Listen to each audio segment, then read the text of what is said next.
Hi, hello. I'm Heather Roberge, Chair of the Department of Architecture and Urban Design. It's my pleasure to introduce this year's Distinguished Alumni Lecture by Alice Fung. Alice Fung is a practicing architect and artist, principal of FUNG BLATT Architects, and professor at USC's Roski School of Art and Design. Alice studied art and urban studies with just a touch of modern dance at Oberlin College and received her Master of Architecture from UCLA.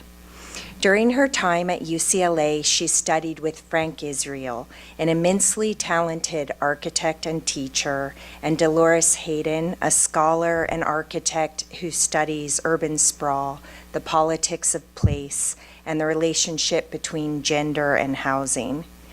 In 1990, Ms. Fung co-founded FUNG BLATT, an award-winning and internationally published firm that prioritizes connection to place and investigations into diverse patterns of habitation. Alice and her partner are the recipient of numerous awards, including an AIA California Council Merit Award in 2015 and an AIA LA Residential Architecture Award in 2016. Recent projects have been featured in Architectural Record and Dwell magazine. In her parallel architecture and art practices, Alice explores material, structure, and pattern generation at the intersection of machine and craft. Her design artifacts in architecture are deeply informed by material, environment, and ecology. Her work is spatially dramatic and materially focused. Her interdisciplinary education and collaboration with partner Michael Blatt produces bespoke work that are total works of art. The projects choreograph the movement and illumination of bodies and objects in space, from the scale of structural members and roof planes to backlit shelves and built-in furniture. Please join me in welcoming Alice Fung.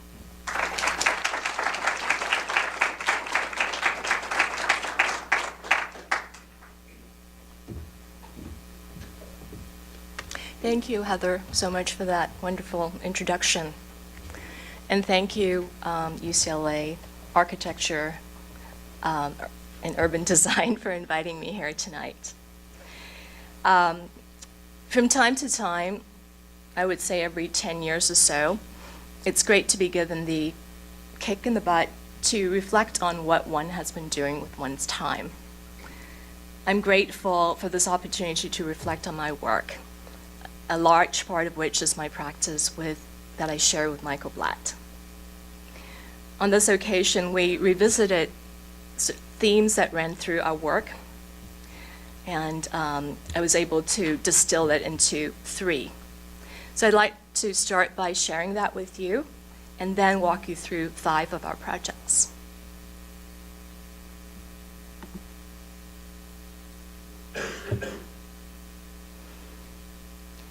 Architecture and dance both work with movement.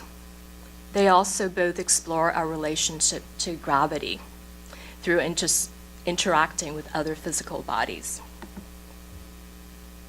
In the improvisational dance form, contact improvisation, dancers are attuned to the way in which forces are transferred through one's body and through gravity.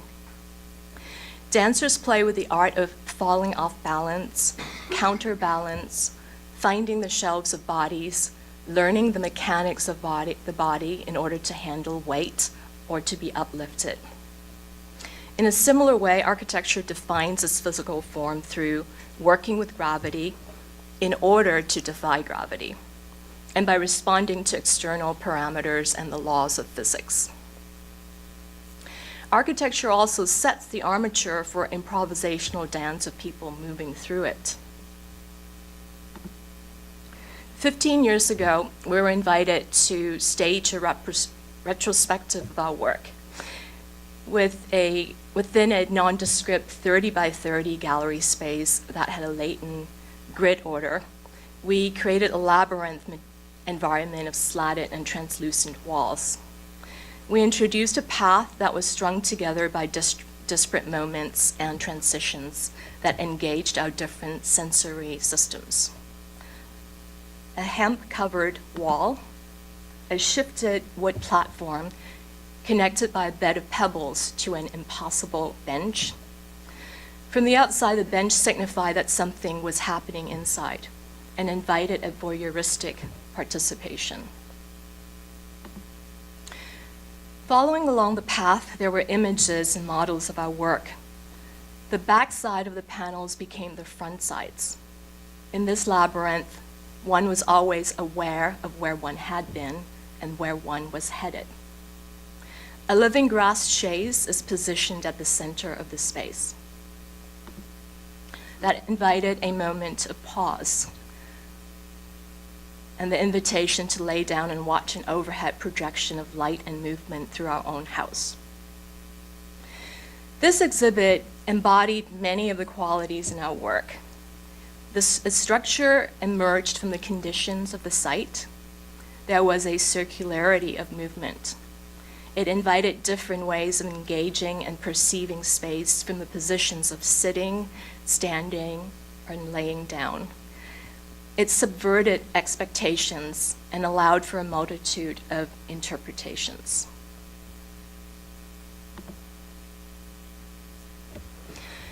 Tectonics deal with material and forces, and it occurs at different scales.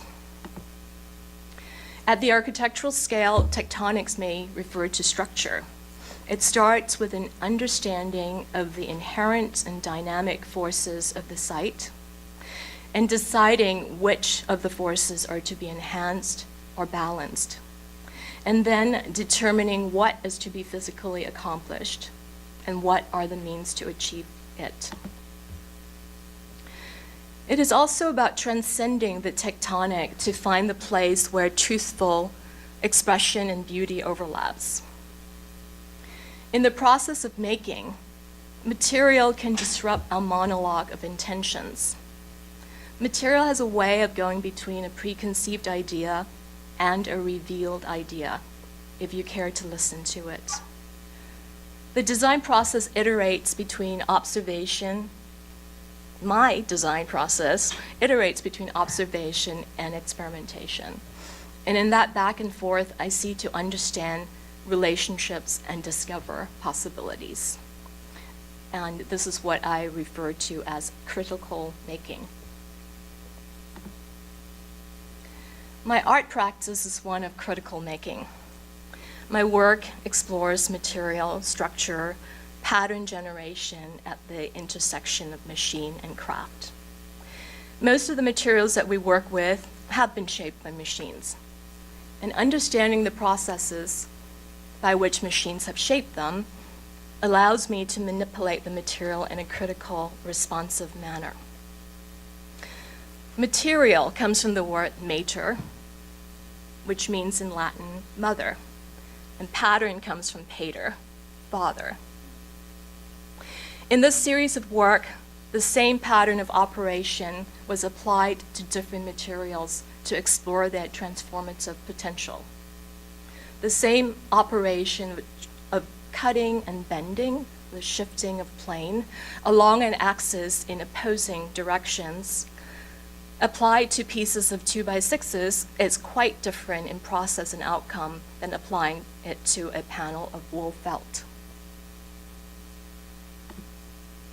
The same pattern of operation applied to plywood requires developing a template for cutting the wood, soaking the material in hot water, and coaxing the pieces into position. A different process experience and a different outcome. The same pattern of operation applied to castings of resin and bronze and manipulated while the materials were curing and still malleable led to yet another interpretation. This is a process of translation from one material to another, from one given proportion to another, and from one scale to another. It involves getting to know the material, adapting and reinventing processes, Order and indeterminacy are at play, and the art is the byproduct of the process of inquiry.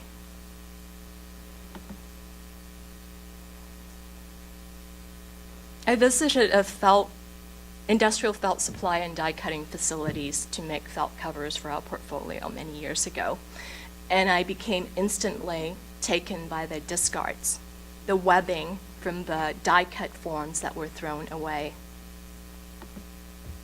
The discards inspired a line of wearables and livables where the product and the byproduct command equal focus. My art comes from the impetus to calibrate that balance and to bring circularity and continuance into its production process.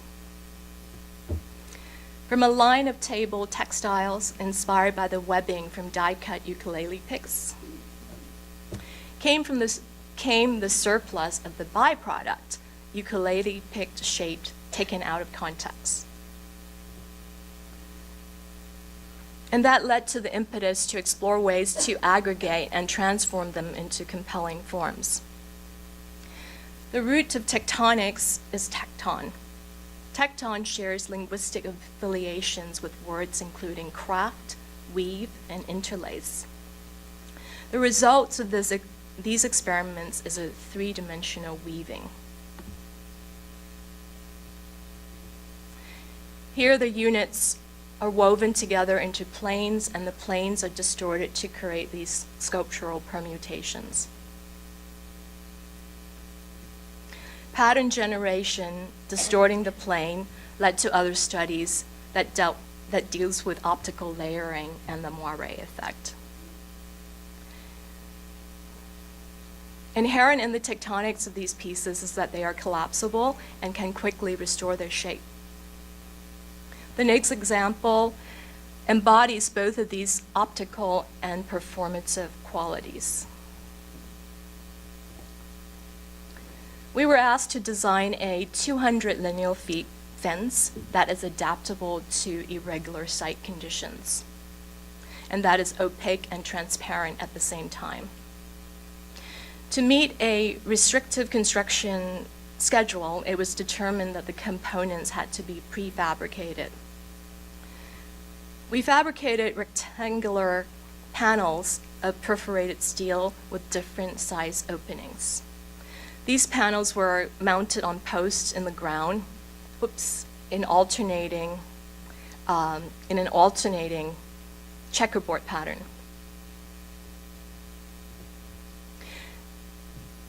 This allows for the panels to be adaptable no matter the post spacing, and the panels are offset to avoid obstacles such as a leaning tree trunk, or address a slope without breaking the pattern. And where the panels overlap, a moire pattern is perceived. Depending on the angle of your approach, a changeful play of solidity and transparency is experienced through movement. The panels echo the color and structural patterns and surface textures of an existing context.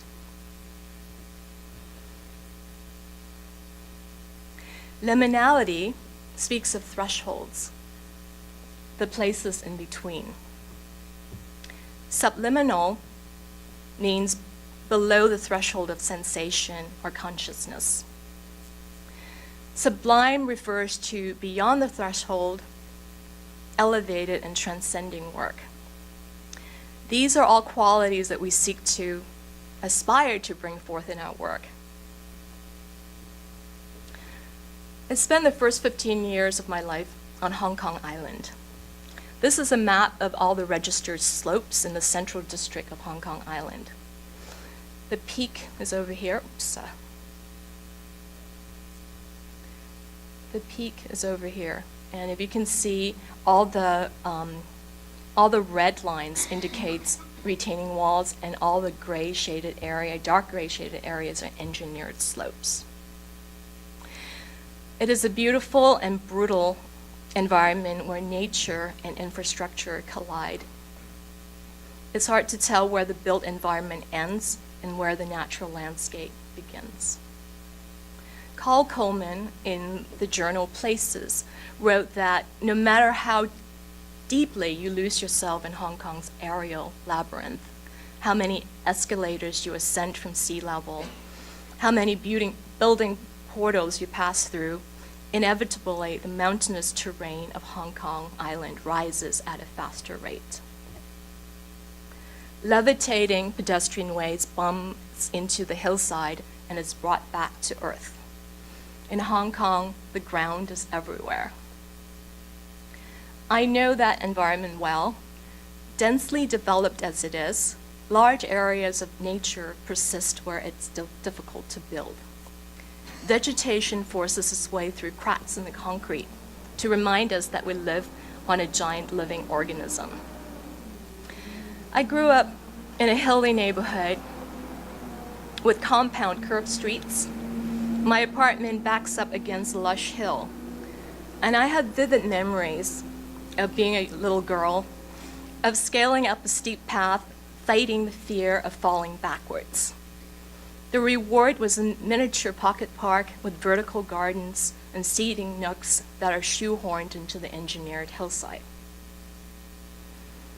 It's been a long journey since I left Hong Kong, and I'm now circling back to the realization that the haptic and visceral memories of my childhood are ingrained in me.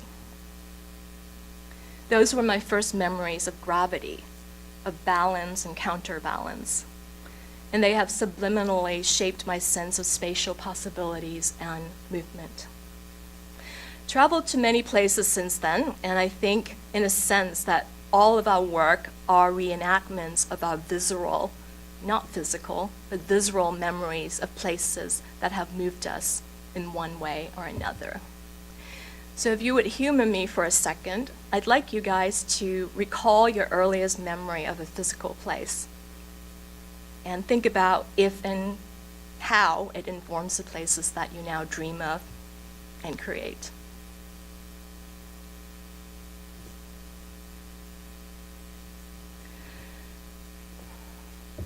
Quote, "I think our house reflects our idea of how a family structure should be, open and democratic."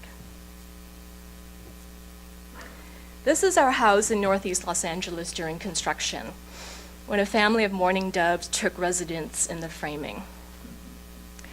I'd like to say that these pictures embody the essence of a dwelling.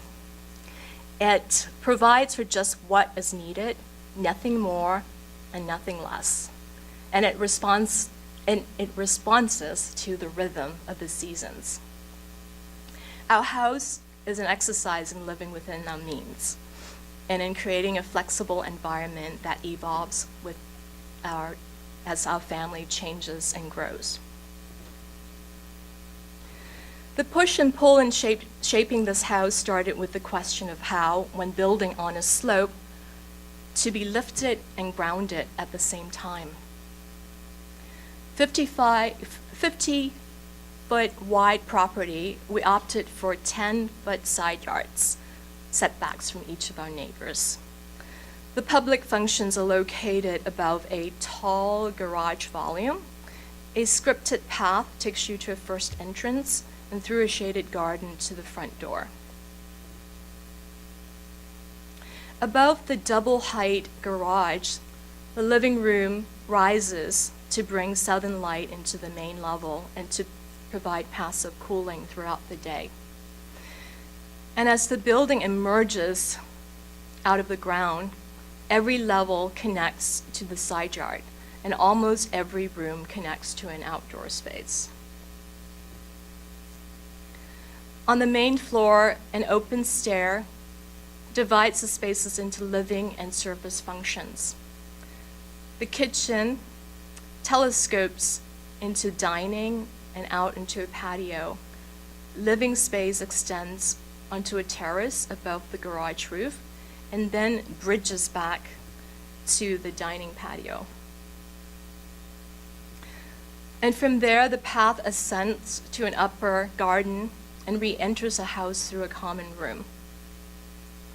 On this level, there are two equitably sized bedrooms that shares a common bath. A loft looks over the front bedroom and is located over the bathroom area. We wanted our house to evolve with our family's changing needs, so we built in the possibility for that change. Oops, sorry. There is a loft located at the highest level of the house that has its own roof deck. And it was converted into a bedroom for our daughter when she turned 15. And a mezzanine was inserted into the garage as overflow studio space. The house was designed on a 4x4 module. Tectonically, we think in terms of the relative permanence and relative weight of materials, each forming a cohesive system layered upon one another, beginning with the board-formed concrete retaining walls and the foundation, the heavy gauge steel columns and beams, the light gauge steel framing, and then the skins of chipboard and wood cabinetry. They all come together to tell a story of how the building was made. There's an ambiguity of ground plane. As the building rises, we're always connected to the ground. And a step is simultaneously a seat and a low counter. The envelope of the house is dematerialized, creating the essential and magical feeling of being sheltered and exposed at the same time. This is a residence and studio on a hilly half-acre in northeast Los Angeles.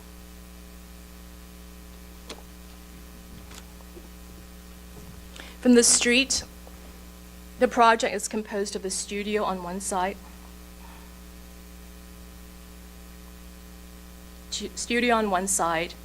and the beginning of the living quarters on another. A carport bridges between the two elements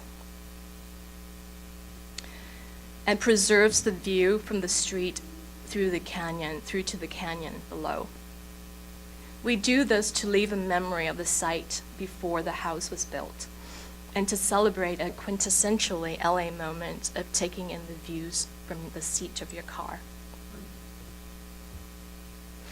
A nearly windowless studio is lit by a sawtooth roof angled to face true north. And the studio rests on a retaining wall on the uphill side and a steel moment framed on the downhill side. On this lower level, the living, kitchen, and dining spaces are tucked under the arching roof and the carport. And against a board-formed concrete retaining wall, the hallway narrows and widens, activated by alternating bedrooms and bathrooms, which slides free under the studio above. And each room is oriented to a different view of the arroyo below.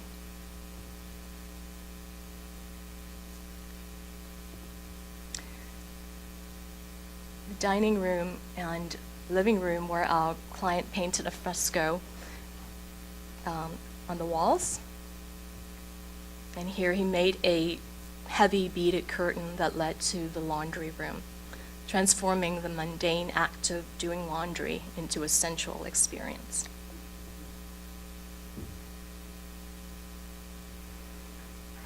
Fiber cement cladding express gutter system to conduct roof water to the street.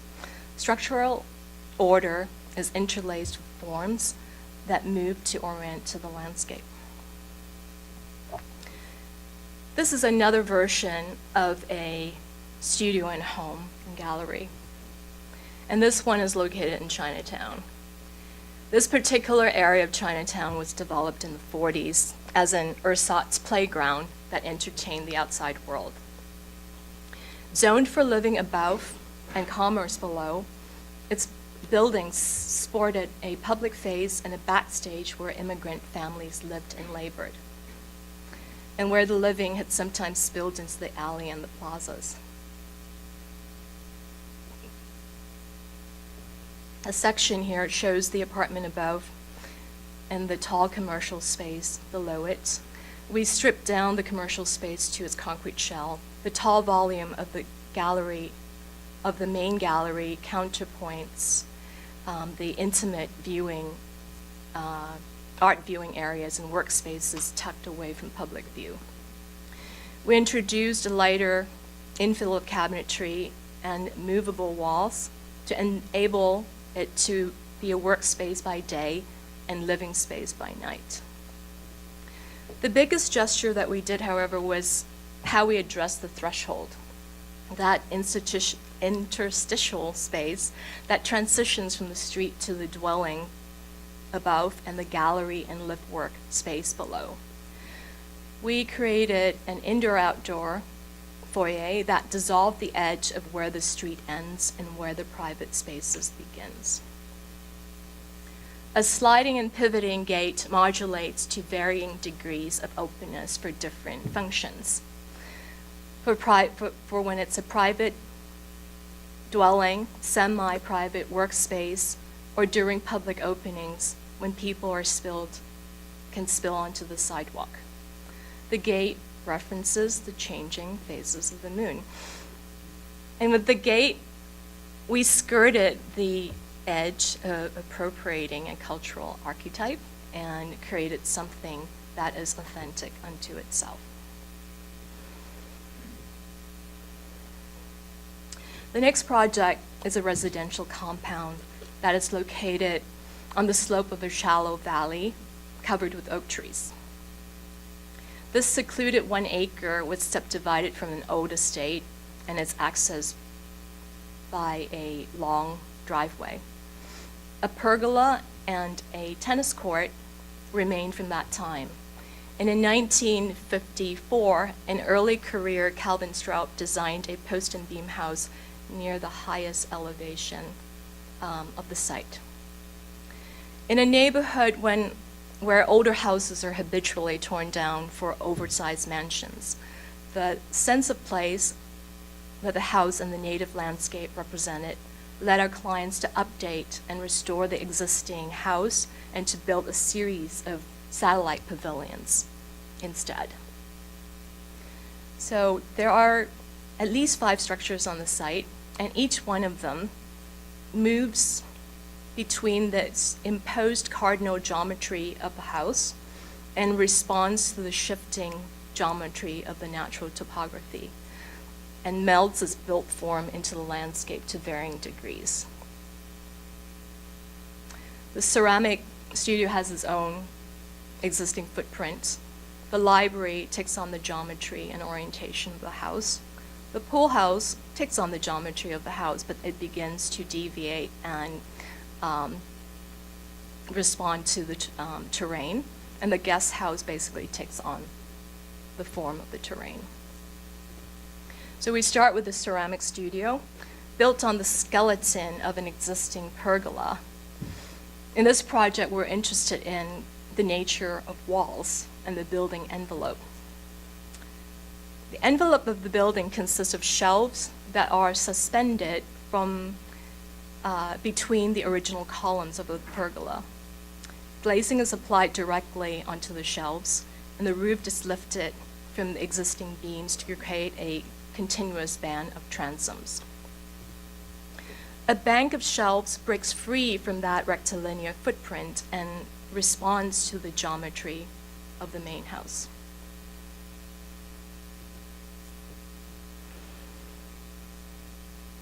The library is a geometric extension of the house, and from the living room outlook, the building's planted roof reads as a sloping tapestry of sedums floating beyond a foreground of grasses.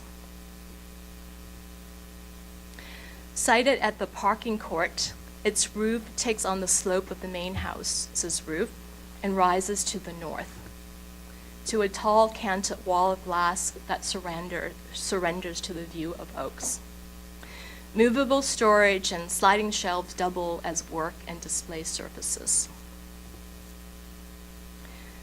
This is the back of the library, and if you followed the path here, you would arrive at the pool house. The pole house butterfly roof is the reversal of the house's gable, and it aligns with the geometry on the main house. But just below its roof, you see that the building geometry switches to that of the landscape. And it connects itself to a south-facing sun deck that is actually the roof of the room below. A center concrete tower houses a brick oven on one side and a fireplace on another, providing a two-sided hearth for cooking and dining. Two large sliding doors opens from the corner and transforms the dining space into a floating platform overlooking the water.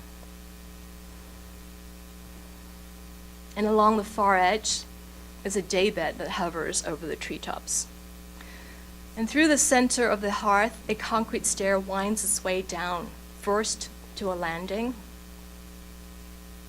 that is a washing area, and then continues past other spa functions to the gym below.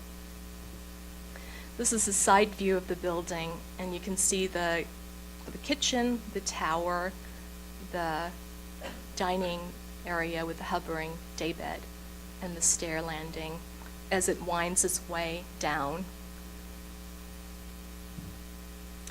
You can see the library in the distance. And bypassing the sauna and the steam room, the gym opens to the landscape as this outer edge bends in response to the terrain. The concrete canopy rises at the end of the gym and marks the linkage to the guest house and also the connection to the landscape above.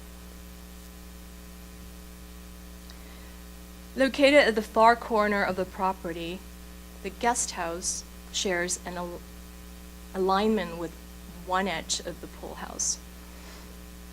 The structure is secluded, and it has a living space that spills into the garden and a desk nook at the same level as the sleeping area that overlooks the living space. In this picture, you can see the pool house canopy in the back in relation to the guest house.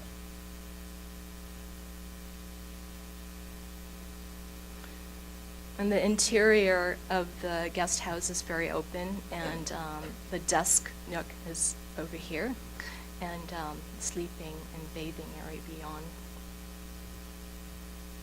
From the upper landscape, the guest house is seen as a planted roof form, as is the concrete canopy at the end of the gym.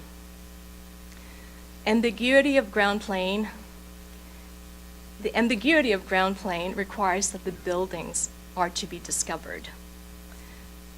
The circularity and connectivity of the site invited a multiplicity of uses, from weddings, community fundraisers, to elaborate performances. At once building and landscape, this morphology of huts replaces the grounded predictability of the everyday and evokes the otherness, that simultaneous feeling of shelter and exposure that is encountered in the simplest and most primitive forms of shelter. The original house consists of 4 distinct wings that converged at a closed-in kitchen. It overlooks but is disengaged from the landscape. We recommissioned each of the adjoining outdoor courts into more purposeful spaces for living, as well to provide better connections to the interior.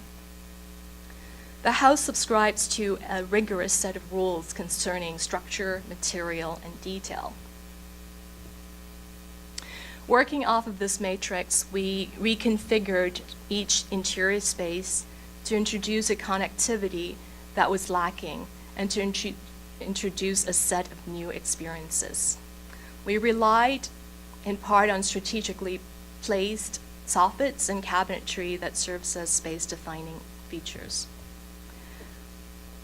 The opened and reconfigured kitchen has become the social center of the house. And in the main bedroom, a linear bathing zone is extended below the existing eave. The space weaves into the bedroom and out into a shower garden, blurring the line between what is inside and what is outside.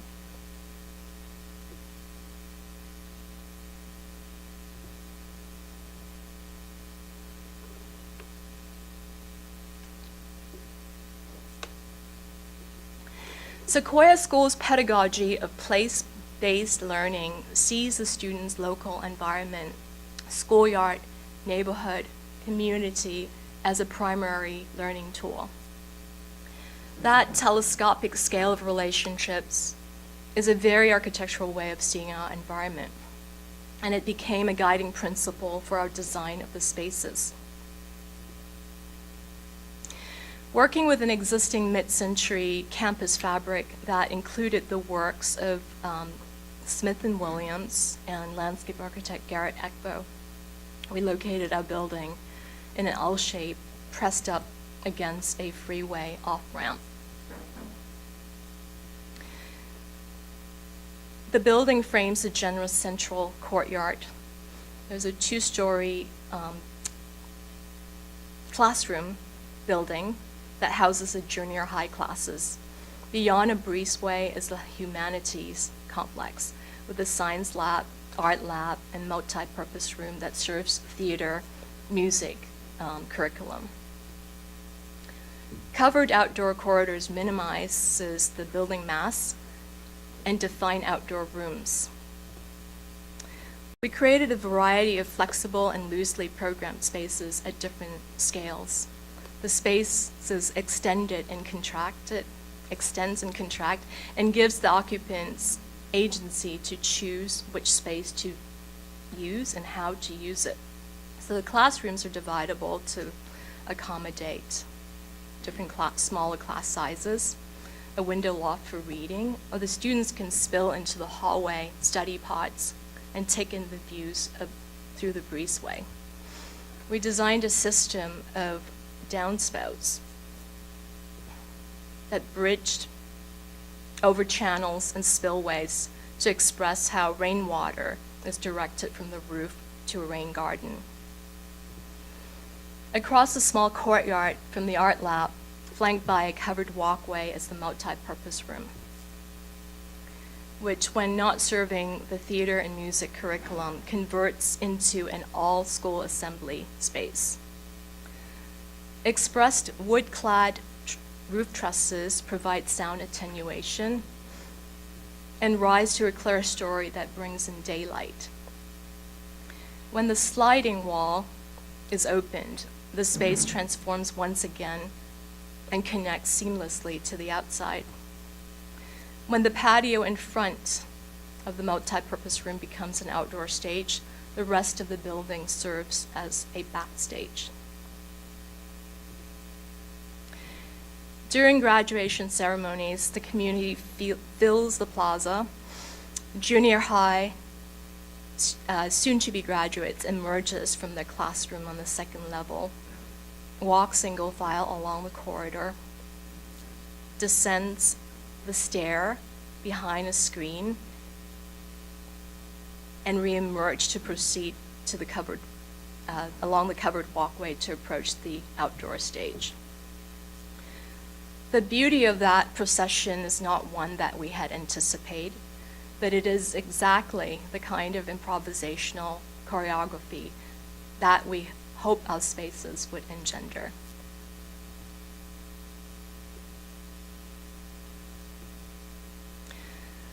UCLA architecture and urban design has taught me architectural thinking, and it continues to educate me.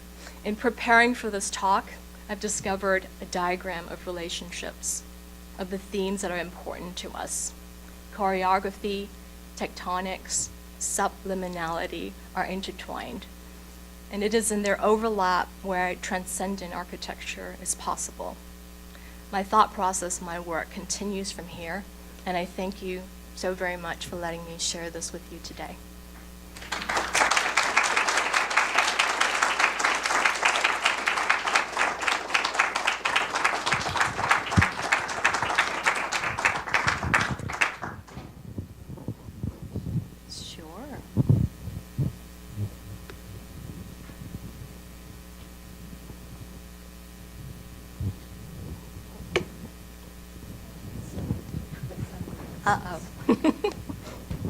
Where was the house with the, I don't know, 5 separate pavilions with the main house? Is that here in town? That is in San Marino.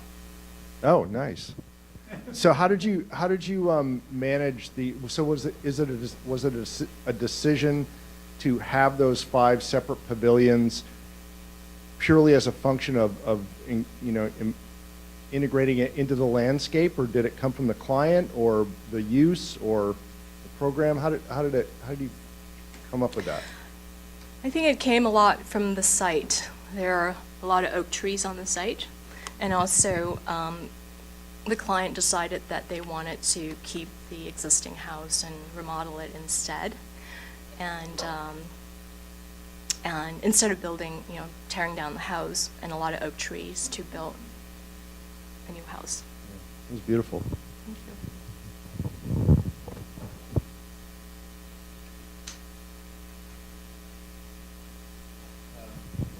How, I know you worked with Frank Israel here at UCLA in the, I think the 90s or In the 80s. 80s, yeah.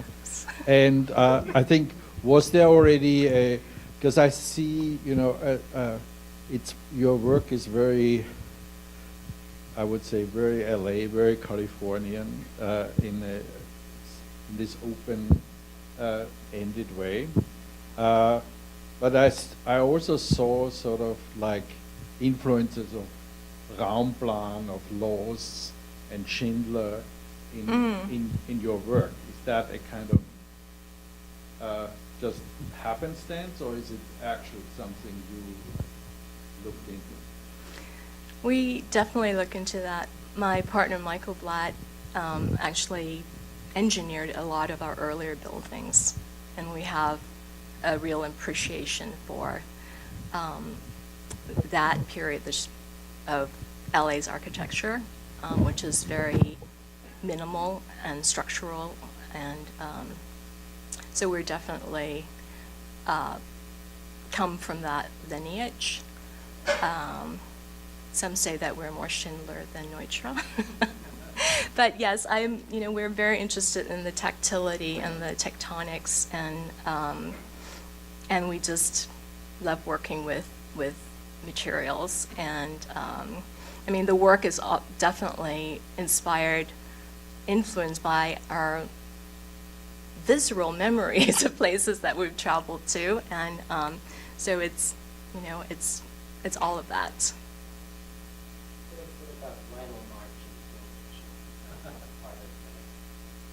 They were here. For you at all discourse? I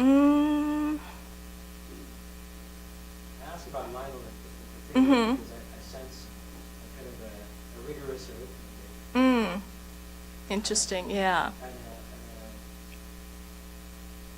remember visiting Lionel at the house. We lived at the Howe House. I see. And I got a lot of how when I talked to him. And interestingly, no Neutra, for sure. but long. Long Absolutely, yeah. So, Yes. Can you tell us about, because that's an interesting friction.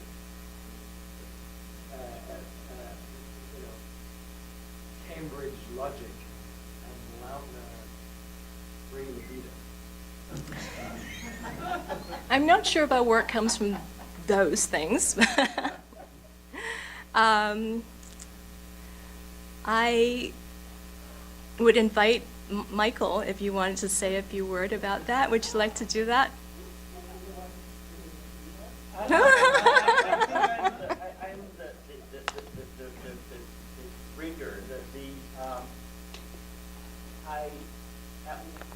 early part of our career, I worked for a few years in an engineering office before we started our practice. And I had probably an unhealthy obsession with saving material really in our thing. And the 4-foot grid was very useful in that. And so there's everything, Alice would put ideas down and I would adjust them really fit on this grid. I also admire Lautner's use of these flamboyant structures. I mean, it's like you want to do things that are fun. But I also sometimes am, I think Alice is more of the free, not. But if she would have an idea that seems improbable, I'd say, yes, let's figure out how to do this. It's, I think that I talked about order and indeterminacy. I mentioned those words. And I think that our work is definitely a play with those two things. And I think it's hard to really create something cohesive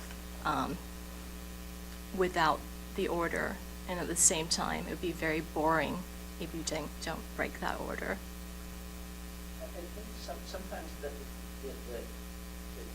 friction and the interplay would be literally the friction and interplay between the two of us. And our working methodology has evolved over the years, but a lot of the time it's kind of tagged to she works on it, then walks away from it, and then I work on it and walk away from it, then she works on it. And we're pulling it back and forth in different directions, which is very different than working on something yourself. The best of our work expresses a tension. You say that then your work method is, well, I believe it's up in your work itself is very choreographed. They have crazy dances that you do and you bring to the project, but also then the product. I love the way that there's building or pieces of food building related to each other. You mentioned different spaces. Seems very fantastic. It is. Ralph? Alice, I understand that you've been teaching for 2 years now. Congratulations. But if not at an architecture school, can you share more of what that experience has been? That's it. How it might affect your practice? Thank you for that question.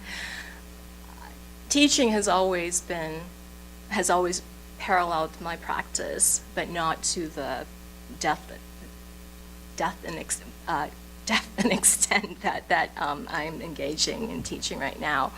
I was teaching at Art Center for 13 years. After teaching architecture at different schools, I taught at Art Center in the foundations department, working with materials and methods to a group of very interdisciplinary students. And at Roski School of Art and Design, I teach a lot of different things in addition to three-dimensional design and environmental graphics and that kind of stuff. It's been, well, teaching full-time is very different. There's a lot of other responsibilities, so it's definitely pulled me away from the office a bit. And at the same time, it has introduced a lot of interesting ideas and diversions that I'm hoping would one day enrich what I do in architecture.